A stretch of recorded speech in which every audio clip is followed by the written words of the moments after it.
Okay, I am back. Hey, do you remember in 1983, there was a movie called War Games? You remember that? Matthew Broderick and Ali Sheedy and Dabney Coleman. And I've seen it 3 or 4 times. I saw it when it came out in the theaters, and then over the years, I've watched it a couple of times, maybe 2 or 3 more times online, because it was such a fascinating movie to me, insofar as what we were doing to ourselves. By we, I mean us and the Ruskies, the Soviets, with the insistence on building up nuclear arsenals that could never be used until the human population decided it was time to commit mass suicide.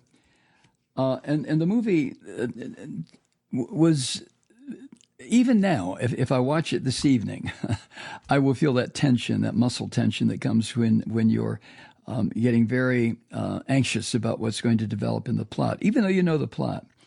Well, that was then. Oh, and remember the supercomputer? It was called Whopper, WOPR, and I looked it up. That stood for War Operation Plan Response, Whopper. And the reason I bring it up is because there is a new war game, not War Games, but War Game, only it's not a fictional movie. It is a documentary that has put together, it was put together by a group called Vet Voice Foundation. I'll tell you how this documentary came, but what's happening right now, aside from the horror I just talked about in the previous segment of this podcast, we are heading toward one of the most unpredictable presidential contests in U.S. history. But as pointed out by the Washington Post, beyond the question of who's going to win this race, it is a very large bunch of ominous unknowns. For example, could the certification of the election on January 6, 2025, coming up, could it erupt into another violent attack on the Capitol or other government institutions similar to the one of 4 years ago, or perhaps one that would be much, much worse? And the Post asks the question, what if the challenging candidate, that would be Trump, insists to his followers, like he did last time, that the results of the presidential election aren't legitimate, and then this filthy Nazi fuck Donald Trump urges people to storm U.S. Capitol with the help, this time, of radicalized members of the D.C. National Guard?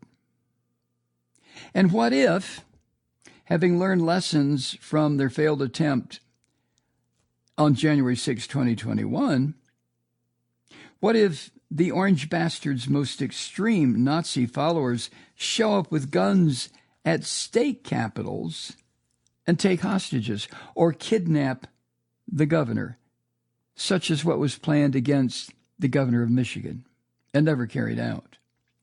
What if the sitting president, that would be Biden, invokes the Insurrection Act, which a responsible president would do if this occurs again, and that federalizes the National Guard, and all of a sudden we find ourselves right on the cusp of civil war? Now, this documentary called War Game, it was filmed 2 years ago, which surprised me when I read this, and it's a chilling simulation of the exact scenario I just described to you, in which a bipartisan group of national security, military, political, and law enforcement experts, this is what really happened, they gathered in a downtown hotel in D.C. 2 years ago in a conference room to role play how they would respond in an imagined future, January of 2025, with a fictional president, a fictional challenger, but we know who they are, and a fictional extremist white Christian paramilitary organization causing chaos. Now, they were all in the scripts that these people used. Everything was fictionalized, but we know goddamn good and well who these crazy bastards are. We know how insane and sick and fucked up these Christian fascists have become. We know that. We know how demented Donald Trump is and how he couldn't care less about a human life, even his own family. He doesn't give a goddamn. So when this nonprofit foundation, it's called Vet Voice Foundation, organized this exercise, it was a 6-hour unscripted exercise conducted in this room, this ballroom in D.C., and first of all, it was inspired by a Washington Post op-ed that was written by 3 retired generals. And that's what prompted this group to come together and role play this. And they did this exactly 1 year after the January 6, 2021 insurrection. And at the time when this role play of War Game was taking place, the Orange Nazi was still in retreat in Mar-a-Lago. The Governor Ron DeSantis was the party's rising star at the time. Remember him, don't you? Of course you do. And the group, Vet Voice Foundation, brought in 2 documentary filmmakers, a guy named Jesse Moss and another guy named Tony Gerber. And they were charged with building a set that looked like the Situation Room and to film the action in this hotel where the insurrectionists had stayed. Now, the film is released on video on demand today, the 27th of September. Today it was released. But the simulation is, according to people who have seen the film, is looking eerily similar to reality. Trump, the bastard that preached violence and was impeached for, quote, incitement of insurrection. Trump is now the too close to call candidate running against Kamala Harris. Too close to call which one is ahead, which never fails to just shock the hell out of me. And as in the scenario that was put together by this group to film this documentary, an assassination attempt on one of the candidates has further exposed the country's divisions in this role-playing. This was 2 years ago. And in fact, there's been 2, if you want to count the second one, this crazy guy who, I don't know if he's crazy, this guy wandering around the golf course. But like the extremist challenger in the war game exercise, and this would be Trump. I mean, you know, they call him a challenger. But Trump has raised the idea of using the military for domestic law enforcement. He keeps talking about it. He's going to have detention centers. He's going to have mass expulsions of residents of this country. We know what this Nazi fuck has promised. And we also should know at this point that when Trump promises this crazy shit, he usually delivers. I mean, when he promises something good, like reducing the price of prescription drugs or building the infrastructure, that's just bullshit talk. It doesn't mean anything. That's to divert attention away from what his true goal and determination is, and that is to overthrow the government, establish himself as dictator, and as he told the mouth-breathing Christian assholes, you'll never have to worry again. That's the last election. Everything will be settled. We'll have it all taken care of. So, and his idea of conducting these mass deportation events of immigrants would require the Insurrection Act to be put into place and would allow the president, that would be the orange bastard, to mobilize federal troops and even federalized state National Guard soldiers. Now, that is the basis on which this documentary was imagined. And Project 2025, that piece of Nazi construction, how to reconstruct the country after Trump is made dictator. Project 2025 has a line in there saying that military troops could be used to arrest migrants, and they would advertise it as part of the fight against drug cartels, which it would not be. And the Orange Bastard has said that as far as the people who tried to destroy this country on January 6, 2021, he's going to pardon them all, which removes any disincentive to overthrow the government. Because if Trump is reelected, and I'm sorry, if Trump is defeated and orders this scenario to come into play, well, now the traitorous scum in this country, these white men, red hat wearing Christian Bible thumping assholes, they will know that there will be no penalty if they succeed, because they will install Trump as dictator, and Trump will make sure that they're taken care of, which means they will not be charged with anything. Now, the War Game Situation Room consisted, here's some of the people involved: Elizabeth Newman, who is the former U.S. Secretary of the Army; Luis Caldera, who is retired Army, the former Secretary of the Army, Luis Caldera. The note taker in all this, the one who kept track of what was happening, was Elizabeth Newman. Also, retired General Wesley Clark, you remember him, he used to be the Supreme Allied Commander of NATO. Former Governor Steve Bullock, retired Major General Linda Singh of the Maryland National Guard, former U.S. Senate staffer Gwen Camp, former CIA officer David Priest, and former FBI Special Agent Peter Strzok. Now, meanwhile, while those people were gaming out this scenario, here in Georgia, the state election board is now controlled by 3 Trump supporters who are now being sued by 3 Democrats because these Trump supporters on the election board held an illegal meeting and forgot to notify the other members of the board, and passed rules designed to cause chaos and uncertainty here in Georgia after the election, when the votes are being counted. And we are not the only state where these fucking white-skinned Nazi bastards have done this. Other states are doing the same thing. This is a full-blown... Let me pause a minute. When people say, what if there's an attempt to overthrow the government, that is misleading. The attempt to overthrow the government is en route now, right now, in a number of states, in this possibly soon-to-be busted-up union.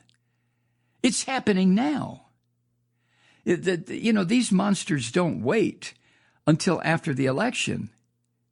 I mean, Trump is already setting the stage. They're going to steal it from me again. They're going to do this again. It's not going to be fair. They don't like me. They're going to hurt me.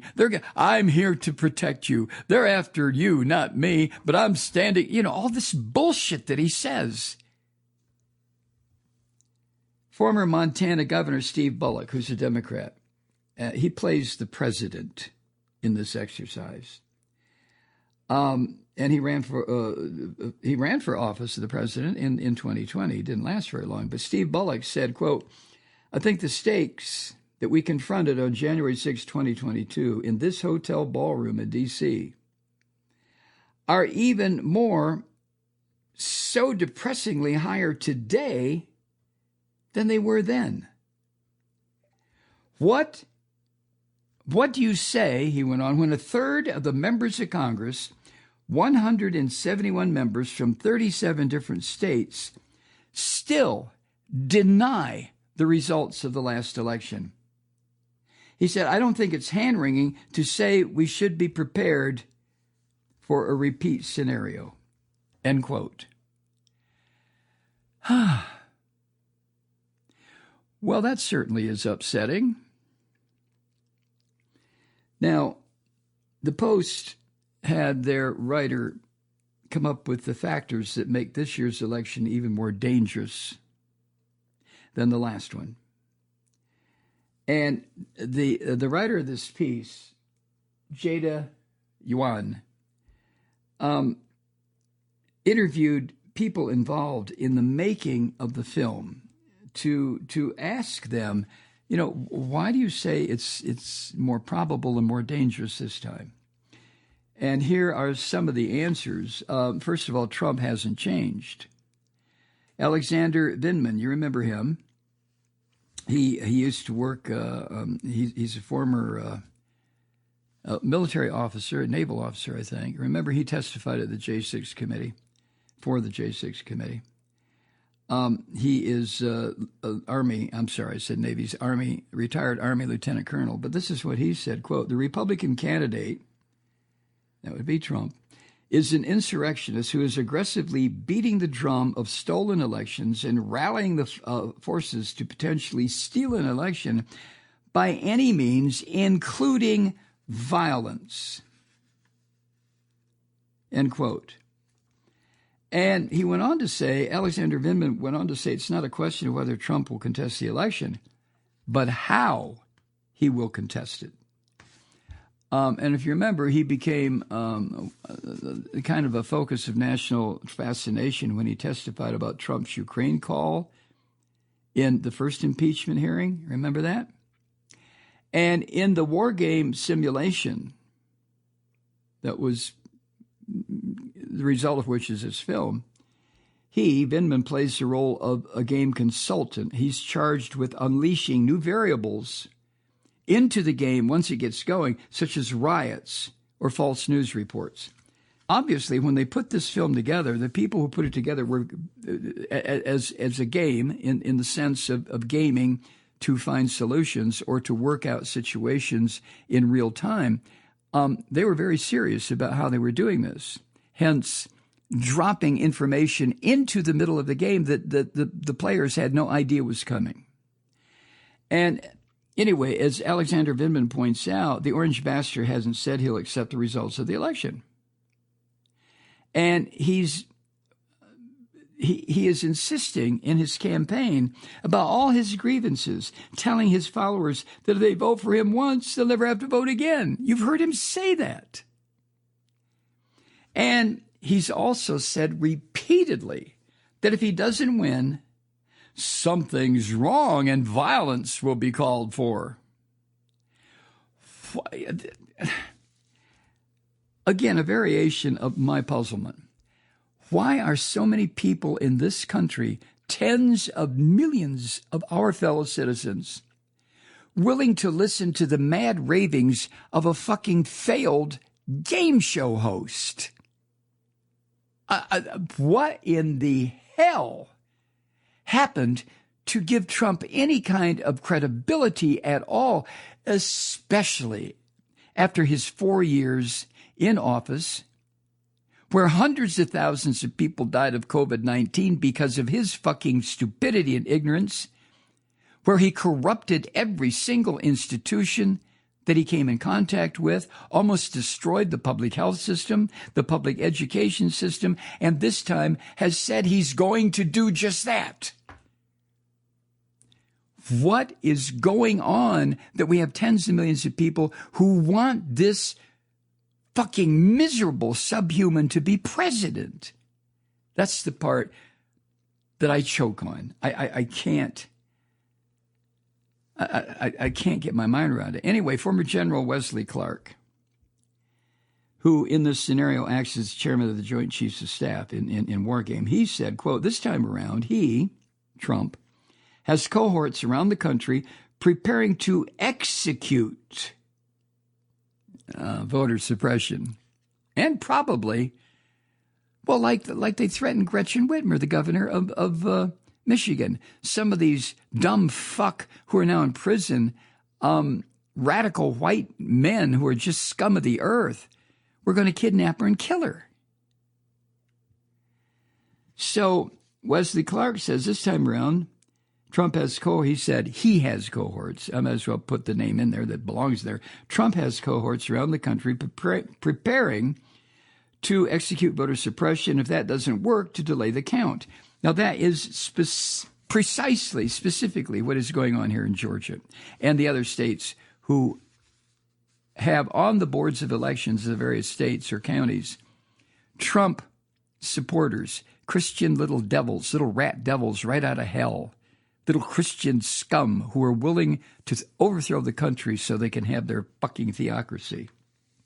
Another factor that's different, Trump is now a felon. So the question is, how's he going to behave if he loses?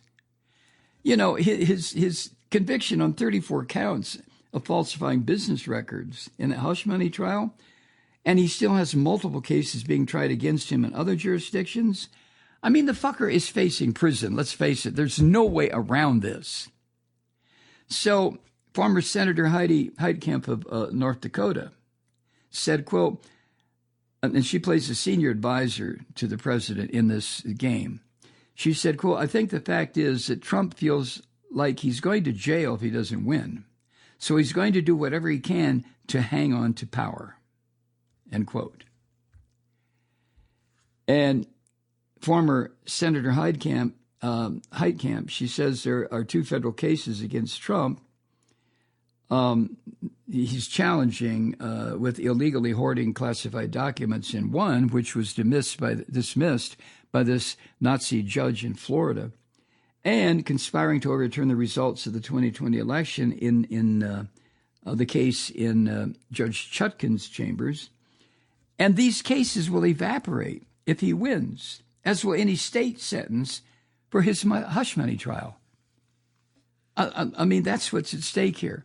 So Trump knows on an essential level that he is looking at extended time in prison, either state or federal prison. And God only knows about the financial fine, the money fines, the fines that he is that's been levied against him for the crimes he's committed. Now, Trump was also boosted by the 6 Nazis on the Supreme Court deciding that he has broad immunity for official acts. And former Senator Heitkamp believes he may use that as an excuse to use any means necessary to retake the office he still says is rightfully his. You see what we're up against, right? You know, as we get closer and closer and closer to November 5th, the circumstances of the outcome of this election are looking scarier and scarier and scarier to me. How about you? Huh? Peter Strzok, the former special agent at the FBI who plays the head of the FBI in this exercise, Peter Strzok says this, quote, if he doesn't gain the presidency, he'll be facing trials certainly in D.C. and Georgia and probably Florida again. And that self-preservation goal is going to further erode whatever hesitation he might have in exercising moderation. Well, Trump doesn't know the word moderation from Adam's house cat. He knows, this orange, miserable, goddamn monster knows that the outcome of these trials, once this asshole non-judge Aileen Cannon is removed from the fucking scene, which she eventually will be, he's facing serious time in the Florida case, here in the Georgia case, and in the D.C. case. Serious time. So, I mean, it doesn't take an expert to anyone who's watched Trump and the filthy shit that he considers to be his normal life. It doesn't take a genius to figure out or to conclude that Trump is no more going to go quietly when he loses this election than he did last time. In fact, this time, there would be more screaming and kicking and violence and death and terror in this country than you and I could possibly at this point imagine. That is what we are faced with. Hi, Truth Seekers. Mike Malloy here. You know, the Progressive Voices Network brings you commercial-free commentary from today's leading progressive radio hosts and pundits, like me, Mike Malloy, 24 hours a day. I'm not your typical old guy from the 80s or the 90s talk radio host, and Progressive Voices is not your typical talk radio network. It's a listener-supported nonprofit with no corporate control whatsoever over our broadcast. So hosts like me, Mike Malloy, are free to rant and scream and carry on about whatever we like. We're often controversial, but we're never boring. Weeknights, 9 p.m. in the East, 6 p.m. in the West on the Progressive Voices Network. Always progressive, always on. I'm Mike Malloy. Keep it lit.